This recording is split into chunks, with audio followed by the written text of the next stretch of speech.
स्वयं आंखों देखी बात कह रहे हैं। तो एक बहुत माइंडेड आदमी मास्टर थे, वो शिष्य बने संपत्ति देखकर, और उन्होंने बहुत जल्दी प्रोग्रेस किया सबको हटाने का, और वो नजदीक पहुंच चुके महाराज जी की सेवा में। एक बनावटी श्रद्धा होती ना, संत सरल चित जगत हित, वो तो सरल चित होते। अब वो 24 घंटे में एक बार भांग छानते थे। संतों की अपनी अपनी मौज होती है, हाँ अलग अलग मौज होती। तो इतनी भांग छानते थे, तो भांग में विष मिलाया संखिया और ऐसे रख दिया। उन्होंने ऐसे उठाया, और सिद्ध संत थे ऐसे, और कहा जगदीश्वरानंद को बुलाया जाए। तो और शिष्य सब थे, जगदीश्वरानंद को बुलाया, तुरंत सबको बाहर किया और कहा बच्चा ये हमारे लिए। कांप गए।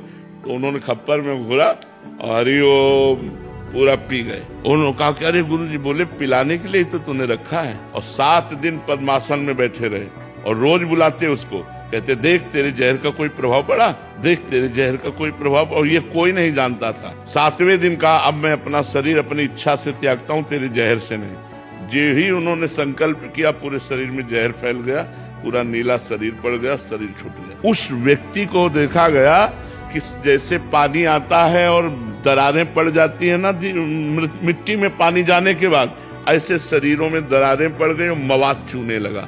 और वो चीख चीख के कहता गुरु को जहर देने के कारण मेरी दुर्दशा हो रही, कोई बचा लो। चिल्लाता रहता रात दिन, पलकें ऐसे फैल गई, मवाद निकले। वो दुर्गति पूछो मत, तड़प तड़प के रात दिन, हमें लगता है उस दिन से उसको नींद नहीं आई होगी, उस दिन से उसने चैन से भोजन नहीं किया होगा। संत द्रोह बड़ा भयानक है, ये सर्वनाश कर देता है। इसलिए चाहे गुरु भाई से हो या किसी अन्य संत से हो, कभी द्रोह न करे। वो गाली दे तो भी चरणों की तरफ ही झुके, संतों की चरणों की तरफ झुकने में ही मंगल है।